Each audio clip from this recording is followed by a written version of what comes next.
The last whisper of God. In the beginning, before the ticking of time, before stars pierced the black silence of the void, there was only the voice.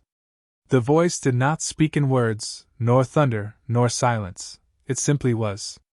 And from it came thought, and from thought came all things. God, as he would one day be called, did not create out of loneliness or pride, but out of pure overflowing wonder. With a single breath, he set eternity into motion. He spun galaxies like sparks from his fingertips, and whispered the names of stars into the winds of the cosmos. He fashioned earth gently, like an artist brushing color onto a canvas, seas in motion, skies dancing, trees rising like prayers from the dirt. Then he shaped humanity, not from fire or stone, but from dust and dream. He placed within each soul a flicker of his own light, a piece of eternity called conscience. And for a while, the world sang in harmony. The first people walked with God in the cool of the day. They didn't know they were naked because shame had not yet been invented. They spoke with the animals, laughed with the rivers, and rested under the gaze of the stars. But God had given them freedom, not as a test, but as a gift. And with that freedom, humanity turned inward. They built towers not to reach the heavens, but to replace them.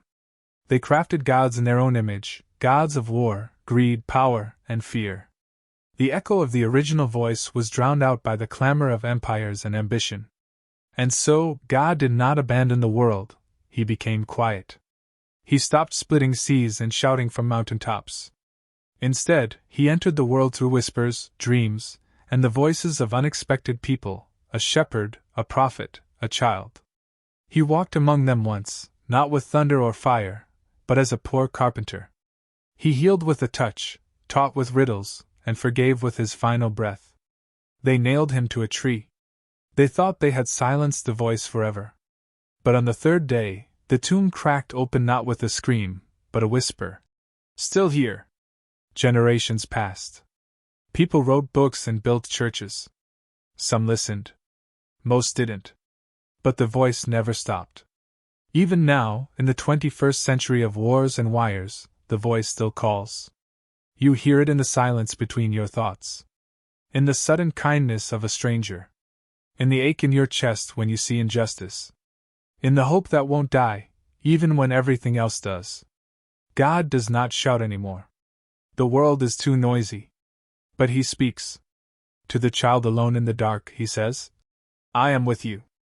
To the addict who thinks it's too late, you are not beyond saving.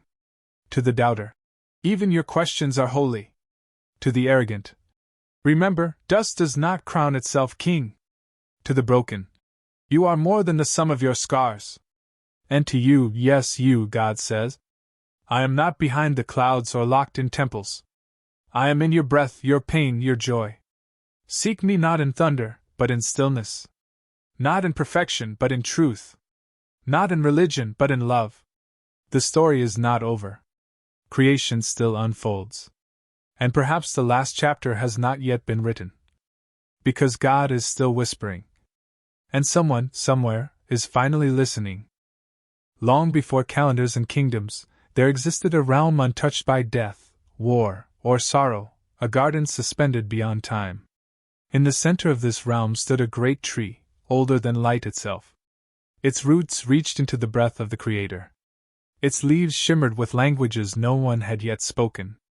And from this tree, the very rhythm of existence flowed. God walked this garden not as a distant king, but as a loving gardener. He sang over the soil, and flowers bloomed. He touched the rivers, and they danced.